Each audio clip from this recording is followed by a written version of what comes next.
So first I want to start off by saying that when it comes to spiritual experiences, especially when it comes to stuff like clairaudience and even telekinesis, and us leaping from existing within this physical realm, like just normally, and then experiencing these things, especially because we are literally taught and programmed and conditioned to believe that these things are not real, and that these things are delusions, and that these things are hallucinations, it can create a disconnect when you're actually then trying to ground yourself in that and integrate what these experiences are.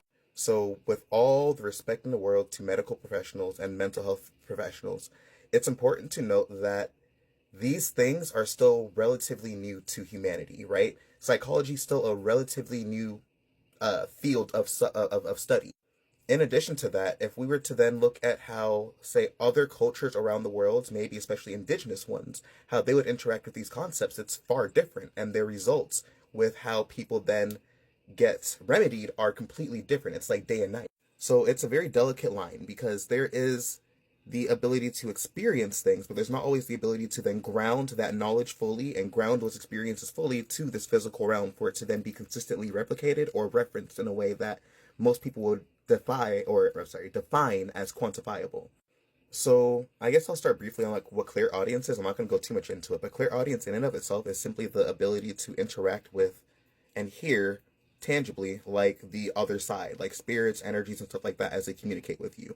So imagine when people who are maybe starting to experience this ability, it's like a radio receiver. And you know how there can be countless different kinds of radios. You could have like a Walmart radio, like a cheap little radio that you could barely pick anything up, and you know you're kind of just like picking up traces, or you can have like a fine-tuned expensive nice one, and the differences between that tend to vary obviously between each individual, but then also tend to vary on the individual's control of said ability. And it's not always something that's just inherently easy, like at all, or something that can even inherently be managed in the way that people would always present it to be, because a lot of times spiritualists will say that these are abilities, you know, and they are. But when there's a strong current of belief shooting you towards it being like delusions or hallucinations or whatever else, the ability for the ability for the unconscious mind to then ground that into actual reality is a little bit difficult. When you're being told something's fake, you're crazy for believing this, you're crazy for experiencing this,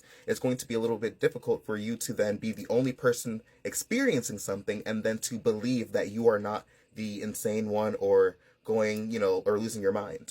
But at the core of what that ability is, it is clairaudience, and it can be refined and it can be fine tuned so that it can be of a benefit versus of something where it's kind of like random or uncontrolled or weak and strong and whatever else. Then, as far as telekinesis, I've written a book about this, and I think so many people, especially with how it's presented to us, expect so many different things about how telekinesis should be presented than how it actually is. So being able to just straight up pick an object up off rip, that's like I'm asking like somebody who is like 20 pounds or like a 50-pound child to pick up like a car. It's not that a car cannot be picked up by somebody who is muscular and strong and capable of doing such, but with where you would have to be, you would have to be very advanced to then be able to move solid objects and stuff like that. And there are practitioners who I got so many different practitioners that are demonstrating their abilities, but it's not always going to be presented in the way of just picking something up and yeeting it. But there are people who are getting to a point where they are able to like move objects with force or move objects that are completely stationary, or even use like a glass and then move a side wheel under it to then demonstrate that it's not the wind or any other outside influence.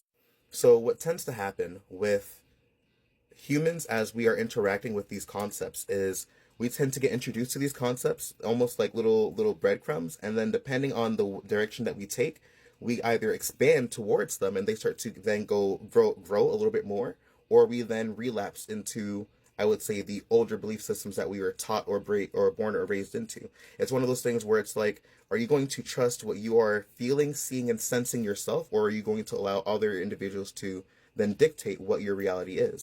But this is where things get very tricky, right? Because I don't want to just say that statement and then endorse people to just feed delusions and not be grounded and then not be able to fully interact healthily with this reality. One of the most important things to note is that we came here for a physical experience. So there is a certain level of, yes, that stuff existing, but then us all also having to interact with the physical realm and integrate that. So many times what you tend to see with people who are in what we'd call psychosis or in a delusional state, or even many times who are a little bit more on the schizophrenic side, what we tend to see in those cases is that these people have the ability to interact with these energies, but not in a grounded way. It's like not being able to fully integrate and understand, and then from that standpoint, know what is happening to fully utilize it. It's almost like handing a child a loaded gun. It's like, yeah, the gun is going to work. Yeah, the gun is efficient, but the child has no concept of how to efficiently use it for it to be a gun for all intents and purposes. And we can extend that analogy to like anything when it comes to the concept of something just not working efficiently under the constructs of it not being given to somebody or introduced to somebody in a healthy way.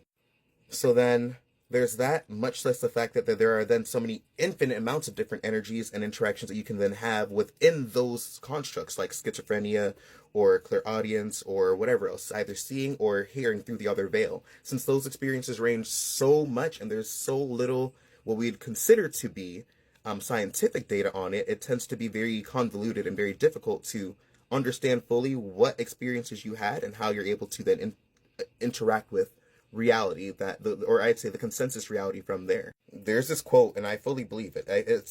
I'm not going to get it completely right, but it's something along the lines of the same waters that the madman drowns in. It's like the waters that the sage swims in or wades in or some shit like that. But it's basically to say that spiritual awakenings and being able to interact with these concepts, the biggest difference is your discernment and your ability to integrate it. That's it. That is the biggest thing. And if you are somebody who's not able to ground themselves or fully understand or fully tap into those things, then it's going to make you feel as if you're crazy. You're going to, and many times it's safer, especially for where we are and then the information that we have, for us to then kind of regress a little bit and step back until we're then able to access better information to go further in this, versus then going down the path of being somebody who might then be fed these things in a way that will then lead them to making unhealthy choices for themselves. One of the biggest setbacks that humans will have is their need for evidence to be presented in a specific way. And while I will forever say that evidence and skepticism are very rational and healthy things to desire, I think it's almost asinine the levels of evidence somebody would want to have. So there are countless people who share their anecdotal experiences, between people on videos, between people who post on forums, between even our friends and family who shared their own experiences that are metaphysical. But most times, because of how society presents these things, we're taught to simply ignore it. My grandfather told me how he was psychic pretty much, and how he would literally have dreams that would then come true. But then my family, their idea of what psychic is, they're going to say that that is demonic, that's Christian. They're not going to then acknowledge that that is what he is, because in that exact same breath, what we are taught is now contradicting what evidence is now being presented to us. So it creates quite literally cognitive dissonance, where people are not able to then interact with these things past what are where we're being shown.